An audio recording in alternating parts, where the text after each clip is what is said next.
지난 11월 10일 토요일이었습니다. 우리 교회 76명의 성도들이 수성 스타디움에 있는 극장 하나를 들러서 영화 바울을 보고 왔습니다. 저는 시사의 초대를 받아서 미리 영화를 봤기 때문에 우리 교회에 동참한 76명의 성도들이 교회에서 내용을 교육을 부담하고 교회에서 제공한 그 영화를 보고 어떤 반응을 보일까 굉장히 궁금했습니다. 일일이 묻지는 않았지만 성도님 입에서 나오는 말도 이런 내용으로 이런 것을 감명받았다라고 생각하는데요. 어떤 사람은 그 사도인 그 바울을 보면서 누가가 참 훌륭한 사람이다라고 얘기하는 사람도 있었습니다. 어떤 사람은 얘기를 할 때 브리스길라와 아굴라가 성경 말씀에 보면 반반 나옵니다. 남편이 아굴라고 여자가 아내가 브리스길라 부부인데 반반 나오는데 여자가 이름이 남자보다 남편보다 먼저 나온 걸 보면서 브리스길라가 왜 먼저 나오는지를 알게 되었습니다 라고 얘기하는 사람도 있습니다. 또 그렇게 핍박받으면서 믿음 생활하는 것을 보면서 우리가 너무나 편하게 믿음 생활하고 있는 것 같아서 가슴이 아팠습니다 라고 얘기하는 사람도 있었고요. 사도 바울의 순교하는 모습을 보면서 많은 감동을 받았다라고 얘기하는 사람도 있고 등등의 반응을 보여줬습니다. 제가 이렇게 말씀드리면 영화를 본 76명의 사람들은 고개를 끄덕끄덕 하는데 문제는 교인이 350명 정도 넘다 보니까 영화를 안 본 분들이 5분의 4점은 영화를 안 봤기 때문에 어떤 영화인지 모릅니다. 그래서 맛보기로 이미 지나간 영화지만 한 3분 정도 맛보기 영상, 특별 영상을 한번 바울을 보도록 하겠습니다. 보고 나서 얘기를 계속하겠습니다.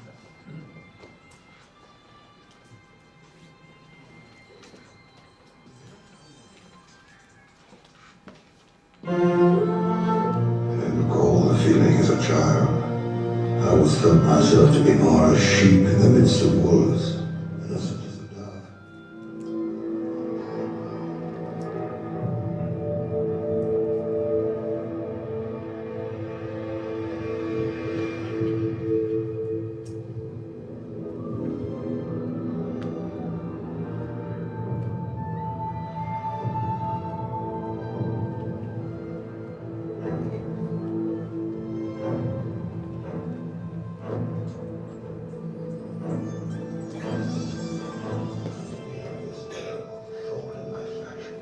All these years I've heard Bishop Nelson.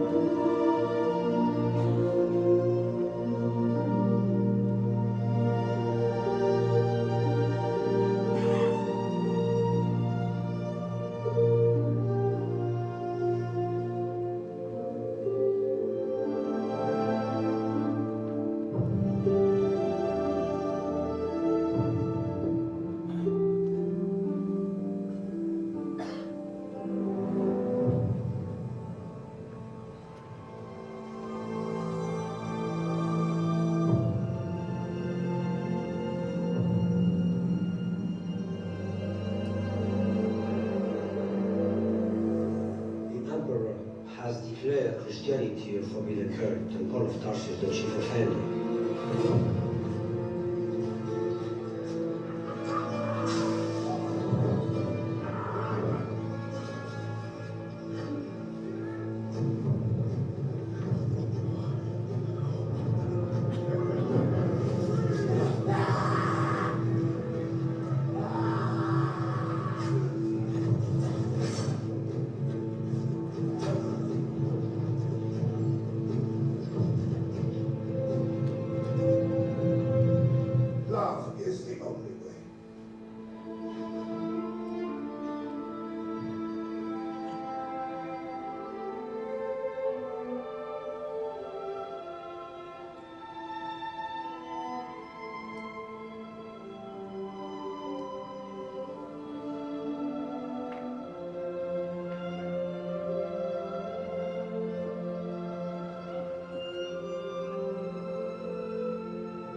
처음 공부는 이해는 되지 않았지만 이런 내용으로 구성되어 있구나라고 대충 짐작할 겁니다. 바울이라는 영화는 배경이 주 67년경을 배경으로 하고 있습니다. 사도 바울이 순교할 때 우리 기독교인이 얼마나 힘들었는가를 얘기를 하고 있는데요. 영화 보면 누가가 기록하고 있는 부분이 계속해서 등장을 하게 됩니다. 그러면서 성도들이 사도행전을 누가가 기록할 때 이때 기록했구나라고 생각할 가능성이 있어서 제가 그걸 추정해 드리려고 이 영화를 일부러 보여드렸습니다. 지금도 제가 사도 바울이 로마로 들어간 것부터 시작해서 순교까지의 여정을 연대적으로 조금 한번 정리를 해드리도록 하겠습니다. 지난 시간에 우리가 생각한 사도 바울이 로마에 들어갔다는 얘기를 생각했는데 그때가 주 61년경입니다. 주 61년경에 사도 바울은 로마에 들어가서 로마에서 투옥되게 되는데요. 마치 갈릴리로 중심으로 사역했던 예수님이 십자가 사역을 완성하기 위해서 예루살렘에 입성할 때 예루살렘의 수많은 사람들이 주님을 환영하고 주님을 호산나 찬송하며 영접했듯이 지중해를 중심해서 사역한 사도 바울이 로마로 들어갈 때 로마에 있는 많은 성도들이 나와서 사도 바울을 개선 장군처럼 영접했다라는 말을 지난주에 말씀을 드렸습니다. 주 61년경에 사도 바울은 로마로 투옥되어서 그때부터 2년 동안 감옥 생활을 하는데 로마의 새 집에서 보냈다고 오늘 본문은 얘기합니다. 그래서 오늘 본문 말씀에 30절, 31절 말씀은 이렇게 얘기합니다. 바울이 온 이태를 자기 새 집에 머물면서 자기에 오는 사람을 다 영접하고 하나님의 나라를 전파하며 주 예수 그리스도에 관한 모든 것을 담대하게 거침없이 가르치더라라고 얘기를 하고 있는데 사도 바울이 온 이태를 자기 새 집에 머물러 있었다라고 얘기하는데 이건 61년부터 시작해서 2년 어간을 로마의 새 집에 머물렀다는 거죠. 그 의미는 다음에 또 생각하기로 하고요. 2년 동안 사도 바울은 로마의 새 집에 있으면서 우리가 잘 알고 있는 옥중서신 4권을 기록합니다. 우리가 옥중서신이라고 얘기하면 에베소서, 빌립보서, 빌레몬서, 골로새서를 옥중서신이라고 얘기하는데 에베소서의 말씀을 먼저 기록하면서 에베소서에 편지를 쓰는데요. 에베소서를 읽어보면 이렇게 씁니다. 지금 사도 바울은 로마의 감옥 생활하고 있기 때문에 자기 옆에 감옥에 로마 군인들이 지키고 있는 거예요. 군인이 자기를 지키고 있는 모습을 유심히 관찰하면서 에베소에 있는 교인들에게 우리는 누구냐 하는 거예요. 우리는 누구냐고 했을 때 우리는 모두가 예수님의 군사라는 생각을 합니다. 그래서 우리는 예수님의 군대이기 때문에 오늘 우리들도 하나님의 전신갑주를 입고 살아야 된다라고 말하면서 자기가 로마의 감옥 속에 살면서 군인을 관찰했기 때문에 그 하나님의 전신갑주를 입으라고 부탁하는 장면이 나오는데요. 에베소서 6장 11절에서 17절 말씀을 바울이 옆에 감옥에 갇혀서 군인들 보면서 에베소 교인을 생각하면서 썼다고 생각하고 그런 심정을 한번 같이 읽어보겠습니다. 11절 말씀부터 쭉 한번 읽어봅니다. 시작. 마귀의 관계를 능히 대적하기 위하여 하나님의 전신갑주를 입으라. 우리의 씨름은 혈과 육을 상대하는 것이 아니요 통치자들과 권세들과 이 어둠의 세상 주관자들과 하늘에 있는 악의 영들을 상대합니다. 그러므로 하나님의 전신갑주를 취하라. 이런 악한 날에 너희가 능히 대적하고 모든 일을 행한 후에 서기 위함이다. 그런즉 서서 진리로 너희 허리띠를 띠고 의의 호심병을 붙이고 평안의 복음이 준비한 것으로 신을 신고 모든 것 위에 믿음의 방패를 가지고 이로써 능히 악한 자의 모든 불화살을 소멸하고 구원의 투구와 성령의 검 곧 하나님의 말씀을 가지라. 아멘. 자기 옆에 군인을 보면서 우리는 예수님의 군대니까 우리도 이렇게 무장하자라고 얘기하는 게 바로 그렇게 편지를 써서 에베소 교회에 보냅니다. 빌립보 교회는 빌립보서를 보내면서 너희들도 열악한 상황인데 너희들 가운데 선교 헌금을 통해서 지금 내가 새방에 머물러 있는데 이 새방에 머물러 있는 그 새를 낼 수 있도록 해주는 것 감사하면서 너희들은 어떤 상황에도 주 안에서 기뻐하면서 살아라 라고 얘기하는 게 빌립보서의 핵심이에요. 그 다음에 골로새는 골로새에서 교회에 보낸 편지인데 예수님이 어떤 분인가를 얘기합니다. 그래서 예수님이 어떤 분인가를 얘기하면서 예수님이 만물의 으뜸이라는 얘기합니다. 그래서 예수님이 만물의 으뜸이시기 때문에 우리는 어떤 상황에도 예수님을 부여잡고 살아야 된다라고 권면하는 것이 골로새서입니다. 그래서 골로새서는 기독론, 예수님이 누구냐를 얘기를 합니다. 그 다음에 빌리몬서 마지막 서신은 골로새 교회 유력한 인물이었던 빌레몬의 신앙을 칭찬하면서 빌레몬의 집에 종살이 하던 오네시모가 도망하면서 물건을 훔쳐왔는데 이 사람을 용서해주고 그가 전도자가 되게 해달라고 빌레몬 개인에게 보낸 편지입니다. 이 옥중서신을 사도 바울은 2년 동안 로마의 세 집에 묵으면서 옥중서신을 기록하고 그리고 시간이 되면 전도 활동을 하게 됩니다. 이렇게 갇힌 지 2년 한 다음에 주 63년경에 바울이 재판을 받게 되고 석방을 합니다. 우리 생각에 사도 바울이 로마로 갔지 않습니까? 그러면 로마 황제에게 상소해서 재판받기로 위해서 갔는데 가면 곧바로 재판을 받고 판결이 나야 되는데 2년 동안 왜 재판이 지연됐을까라고 생각해 볼 필요가 있는데요. 재판이 지연된 이유는 고소자들이 없었기 때문에 그렇습니다. 여러분 사도 바울이 3차 전도하고 예루살렘 왔을 때 유대인들은 사도 바울을 고소를 했습니다. 그리고 사도 바울이 가이사랴 감옥에서 2년 있을 때도 고소하는 사람이 많았는데 그들이 그동안 몇 번 재판을 해보니까 사도 바울에는 죽일 제목이 없다는 걸 이미 판결이 나는 거예요. 그러니까 유대인들이 생각에 로마에서 재판을 해봐도 사도 바울을 죽을 수 없다라고 생각하니까 유대에 있는 고소자들이 로마까지 가지를 않은 겁니다. 가지를 않으니까 로마에서 사도 바울을 재판을 해야 되는데 고소자가 없으니까 재판은 딜레이 될 수밖에 없죠. 딜레이 될 수밖에 없어서 결국에는 재판을 해도 사도 바울 고소자가 제대로 등장하지 않으니까 사도 바울의 재판은 허지부지하게 되고 사도 바울은 결국에는 무죄 판결을 받고 석방이 되게 됩니다. 이 석방되고 나서 그 다음에 이제 석방된 게 63년경으로 보는데요.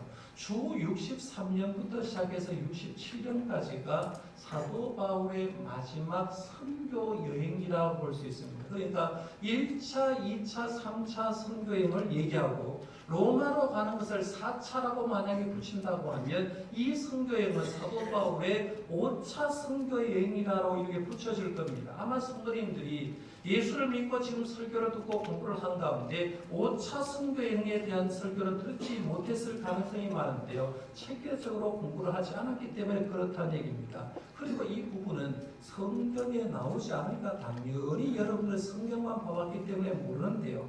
성경의 기록을 잘 분석해보고 그 다음에 역사가들의 기록을 보면 사도 바울이 1차 로마에서 2년 정도 투옥되다가 훈련한 다음에 그 다음에 다시 마지막 선교여행을 떠나는 걸 보게 되는데 그걸 알 수가 있는 게 지난주에도 말씀드렸습니다마는 로마서를 사도 바울이 어디서 기록했다고 했죠?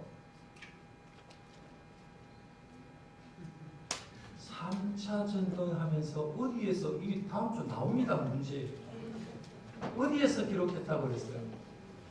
이 신랑도 이름도 기억 안 나는데 뭐 기억나겠어요? 로마서는 고린도에서 기록했다고 했죠. 고린도에서 3개월 머물면서 기록했습니다.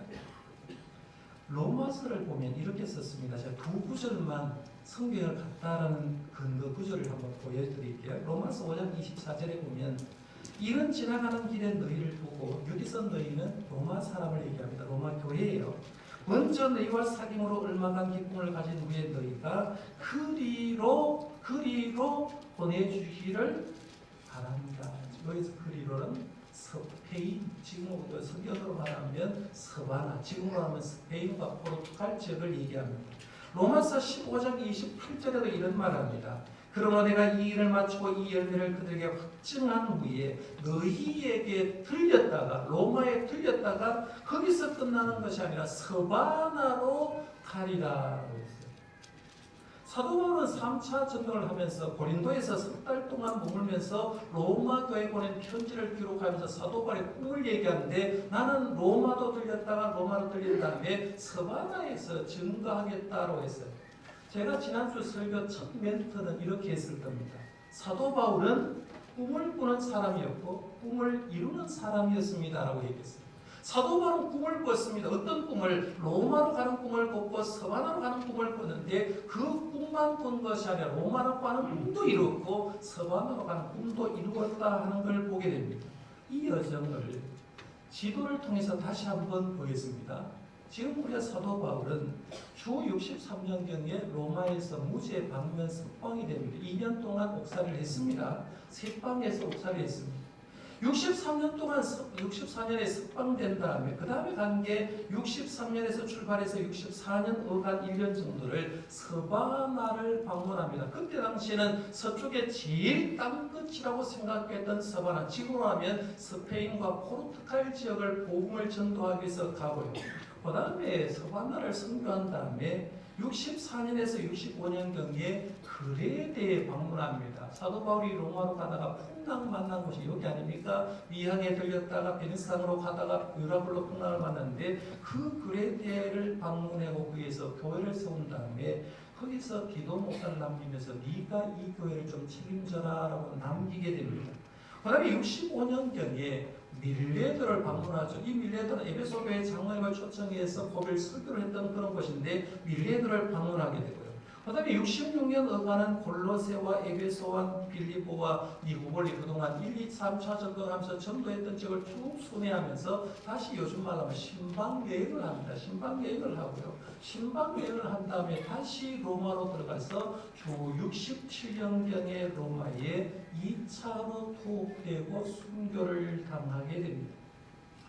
이렇게 목회 서신을 기록하는데요. 목회 서신은 여러 가지 디모데 전서, 디모데 후서, 디도서, 목사에게 보낸 편지가 이 목회 서신인데 로마로 2차로 오는 가운데 디도서를 기록했고 투옥되기 직전에 디모데 전서를 기록했고 투옥된 후에 마지막으로 쓴 말씀이 디모데 목사, 에베소서 교회 목회를 했던 디모데 목사에게 디모데 후서를 기록했습니다. 사도 바울의 2차 투옥은 영화 바울에서 본 것처럼 주 64년 네로 황제가 로마시에 불을 지르고 그 책임을 기독교인이 물었고 그럼 많은 기독교인들이 아까 영화에 봤듯이 가로등이 되죠. 사람이 붙잡히고 거기에 기름을 부어서 불태워서 기독교인을 죽였고 죽음으로 사도 바울을 잡아들였습니다.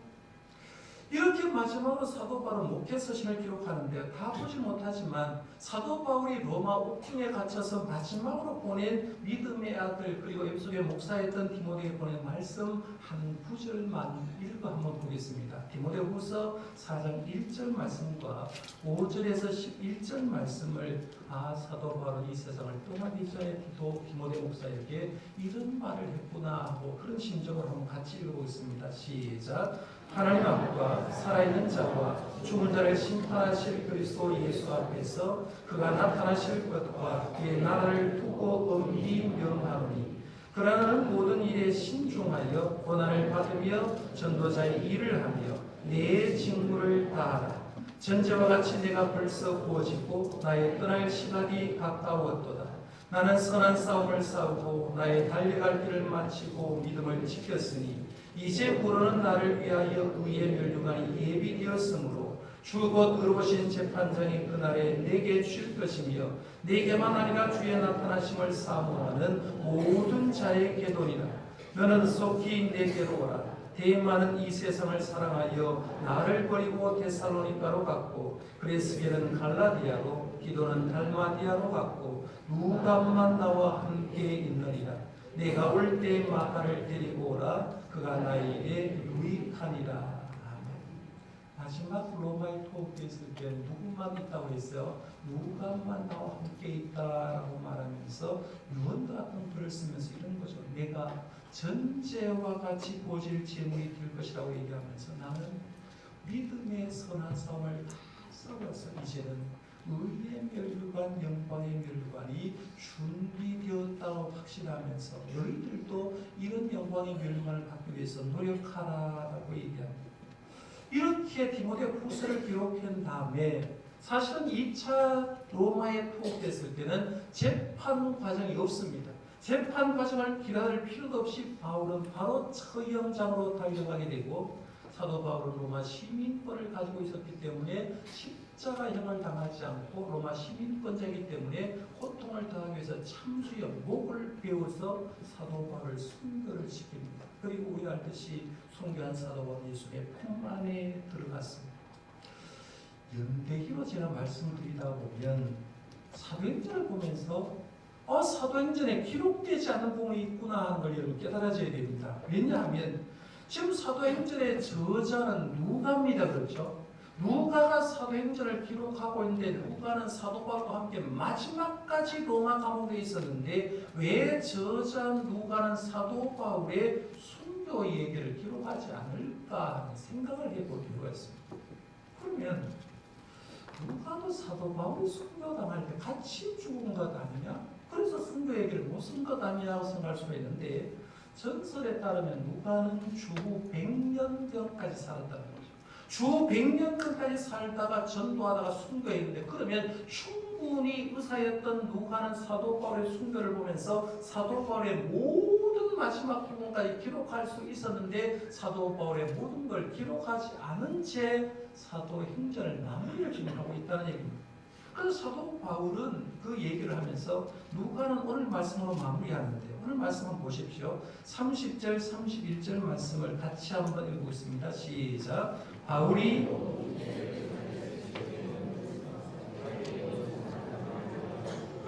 하나님의 나라를 전파하여 주 예수 그리스도에 관한 모든 것을 담대하게 거침없이 가르치더라. 아멘. 이제는 그럼 이 말씀이 어느 때를 배경으로 하고 있는지 이해할 겁니다. 사도 바울이 1차 투옥된 배경을 갖고 있구나. 그리고 1차 투옥됐을 때 처음 얼마나 감옥에 함께 있다가 2년 동안에는 새 집에 살았다라고 얘기할 겁니다. 이 사도 바울이 새 집에 살았다고 하면 여러분들 이렇게 생각할 겁니다. 지금도 우리 교인들 가운데 전세에 사는 사람들, 월세에 사는 사람 있지 않습니까? 그러면 내가 전세금을 주면 완전히 자유롭게 제 로마 시내 어디든지 살 수 있었다고 생각하는데 그렇게 생각하시면 안 됩니다. 여기서 얘기하는 건 이런 겁니다. 사도 바울이 혼자서 거처할 수 있는 그 구역 안에 예를 들면 이런 거예요. 형무소가 작은 형무소가 아니라 굉장히 넓은 형무소인데 이 넓은 형무소 안에는 여러 사람이 같이 있는 공간이 있고 혼자서 살 수 있는 독립된 공간이 있는데 이 독립된 공간은 일정한 돈을 지불하고 세를 지불하면 혼자서 살 수 있는 공간이 있다는 거예요. 지난번에도 이런 뉴스를 보신 분은 알겠습니다만은 지금도 우리 한국의 교도소 안에 7명, 8명이 함께 한 방에 쓰는데 자기가 독방을 차지하려고 하면 어떤 검사, 변호사에게 1,000만 원만 주면 독방으로 보내줬다라는 뉴스 여러분 들어보셨습니까? 지금도 돈을 주면 혼자서 읽으면 책도 읽어볼 수 있고 자유로울 수 있으니까 남 신경 쓰지 않고 지금도 독방을 쓰려고 1,000만 원까지 이렇게 불법으로 하는 것을 얼마 전에 뉴스에 나왔는데요. 사도 바울도 2년 동안 같은 형무소 구역 안에 특정한 지역을 방세를 내면서 냈다는 겁니다. 방세는 누가 줬다고 했습니까? 아까 말씀드렸는데요. 주무시지 말고. 방세는 어느 교회에서 줬다고 했습니까? 선교 업무를 어느 교회에서 줬다고 했잖아요. 빌립보 교회에서 선교 업무를 보내줘서 그거 가지고 선교 업무를 했다는 얘기입니다. 다음 주 문제 나옵니다. 이렇게 소스를 줘도 다음 주 되면 로마서를 어디서 기록했죠? 라고 하면 입 꽉 닫을 겁니다. 로마서를 로마서에 기록했지. 2년 동안 새 집에 머물면서 누가는 사도 바울은 하나님의 나라를 전파하고 예수를 전파했는데 그 태도를 담대하게 거침없이 전했다. 이렇게 하는 걸로 사도행전 땡 마무리되어 있습니다. 좀 아쉽지 않습니까, 여러분?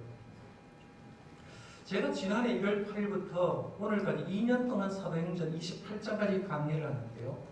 오늘 본문 말씀으로 사도행전이 마치기는 너무너무 아쉽습니다. 그렇지 않습니까? 사도 바울이 로마에 가서 로마를 뒤집어 풀어갔거든요. 복음화 시키려고 갔어요. 그러면 사도 바울이 담대하게 거침없이 복음을 전했더니만 로마에 어떤 사람이 변화되고 이렇게 바뀌었다고 얘기해야 되는데 그런 말은 없이 사도 바울이 로마에 2년 동안 감옥에 있으면서 담대하게 거침없이 하나님의 나라를 전했다라는 게 사도행전의 끝으로 마무리하고 있습니다. 그럼 여기서 두 가지 질문과 두 가지 답변을 내릴 필요가 있는데요. 왜 누가는 사도 바울의 순교 얘기를 기록하지 않았을까 하는 겁니다. 여러분 사도행전을 여러분 정리를 해야 돼요. 오늘 마무리하면서요. 사도행전은 사도 바울의 영문담을 기록하는 책입니까? 아니면 사도행전은 성령님의 역사를 기록하는 책입니까? 우리는 지금까지 사도행전 13장부터 계속해서 사도 바울 얘기를 했거든요. 1차 여행, 2차 여행, 3차 여행에 예루살렘으로 갔던 얘기, 로마로 가는 얘기를 하면서 계속해서 사도 바울을 들었는데 사도행전은 사도 바울 얘기를 하려고 하는 게 아니라 성령님의 역사 얘기를 하고 싶은 거예요. 마가의 다락방에 성령 받았던 120명의 사람들이 성령의 불같은 성령, 바람 같은 성령을 받고 하나님 앞에 어떻게 쓰임 받았는지, 성령 받은 베드로는 어떤 일을 했는지, 성령 받은 빌립 집사는 어떤 일을 했는지, 성령 받은 사도 바울은 어떤 일을 했는지 이걸 가르쳐 주는 데 목적이 있습니다. 그러니까 한 사람에게 얘기한 게 아니라 사도행전의 기록 목적은 어디 나옵니까? 사도행전 1장 8절 말씀 아닙니까? 오직 성령이 너희에게 임하시면 너희가 권능을 받고 예루살렘과 온 유대와 사마리아와 땅 끝까지 그런 데에 증인이 되리라 했는데요. 성령이 임하니까 권능 받은 주의 종들을 통해서 예루살렘과 유다와 사마리아와 땅 끝까지 복음 증거하는 걸 보여주는 게 사도행전의 목적이라는 얘기입니다. 그러니까 사도 바울의 순교 얘기는 기록할 필요가 없는 겁니다. 만약에 한번 생각해 보십시오. 만약에 여러분이 본 영화처럼 사도 바울이 순교했던 얘기를 사도행전의 마지막 부분까지 다 기록했다고 하면 그 글을 보는 순간 성도들은 성령님 생각하지 않고요. 누구 생각하겠습니까? 사도 바울 위대한 사람이야. 사도 바울은 순교한 사람이야. 사도 바울은 자꾸 높일 거예요. 사도 바울을 영웅시할 거라는 거예요. 그런데 누가는 그걸 쓰지 않습니다. 왜냐하면 사도행전의 기록 목적은 사도 바울을 영웅시게 하려고 하는 게 아니라 하나님의 나라가 성령 안에서 어떻게 전파되는 걸 이걸 목적으로 기록하기 때문에 그 얘기를 기록하잖아요. 구약에 보면 출애굽을 인도했던 모세의 무덤 압니까? 왜 그렇게 했을까요? 사람을 영웅시하지 않기 위해서라는 얘기예요. 그러면 이 말씀을 통해서 우리가 알 수 있는 게 이런 거예요. 우리 이 세상에서 아무리 훌륭한 하나님의 종이라도 그 사람을 영광 돌려서는 안 된다는 얘기입니다. 진짜의 영광은, 우리의 영광은 오직 하나님께만 영광 돌려야 되는 줄 믿으시길 바랍니다. 사람은 그저 쓰임 도구일 뿐이에요. 두 번째, 그러면 사도행전은 왜 미완성으로 마무리되는가 하는 겁니다. 사도행전은 사도 바울이 담대하게 거침없이 복음을 왕성하게 전하는 내용으로 치는데 결과는 기록하지 않고 있습니다. 왜 그러냐면 하나님의 나라는 바울에게서 끝나는 게 아니라는 얘기입니다. 하나님의 나라는 사도 바울 이후의 사역에도 계속해서 진행돼야 되고 성령의 역사는 계속해서 나타나야 되기 때문에 이 말씀으로 기록하고 있는 겁니다. 그래서 루터가는 의도적으로 사도행전을 미완성으로 기록합니다. 그리고 그 완성을 누구로 통해서 하라고 얘기하냐면 이 누가복음 사도행전을 보는 독자로 통해서 너희들이 사도행전을 마감하는 주인공이니까 너희들이 일을 해 나가야 된다. 이 얘기를 하고 있는 거예요. 지난해 1월부터 오늘까지 2년 동안 사도행전을 강의를 했어요. 왜 2년 동안 강의를 했냐? 강의를 시작하면서 이유는 한국교회를 보면 좀 답답했기 때문에 그래서 영적인 답답함 때문입니다. 한국교회가 성장해서 흔히 그런 얘기하죠. 한국교회 교인이 800만이다, 많게는 1000만이다 라고 얘기하고요. 교회는 풍요로워서 예배당마다 화려하게 예배당을 잘 지었는데 사실은 지금 우리 한국교회 예배당 수업을, 한국교회 수업을 들어가보면 그렇지 못합니다. 교인 수는 급속도로 줄어들고 있고요.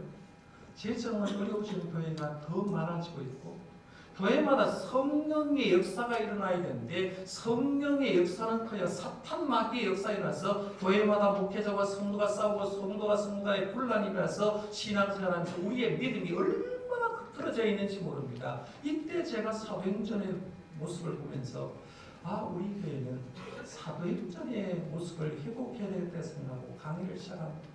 저는 우리 교회 성도님들이요. 주변의 교회 보고 안 따라갔으면 좋겠어요. 저도 마찬가지로 우리 교회 항조직보다 일반 성도님들도요, 다른 교회는 어떻게 했다 따르지 말고 진짜 우리가 모델로 삼아야 될 교회 모습은 사도의 행전 교회인 줄 믿으시길 바랍니다. 성령 받은 사람이, 성령 받은 주의 종이, 성령 받은 일반 성도가 어떻게 교회를 섬겨나가는지 보고 그렇게 해서 교회가 부흥되는 것을 보고 도전받아야 되는데 다른 교회 보고 우리 교회하고 비교를 할 필요가 없다는 얘기입니다.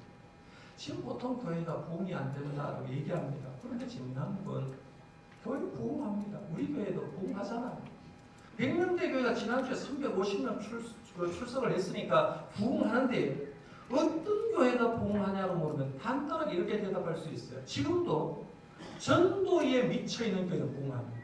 지금도 선교에 미쳐있는 교회는 하나님께서 그 교회를 부흥시켜주는 줄 믿으시길 바랍니다. 전도에 어떻게 하느냐, 선교 사역을 어떻게 하느냐에 따라서 교회는 부흥을 하나님께서 성령 안에서 이루어지는 걸 보는데요. 우리 교회가 지금도 부흥하고 있다면 두 가지 이유를 찾아야 됩니다. 교인 가운데 분명히 전도에 미쳐있는 사람입니다.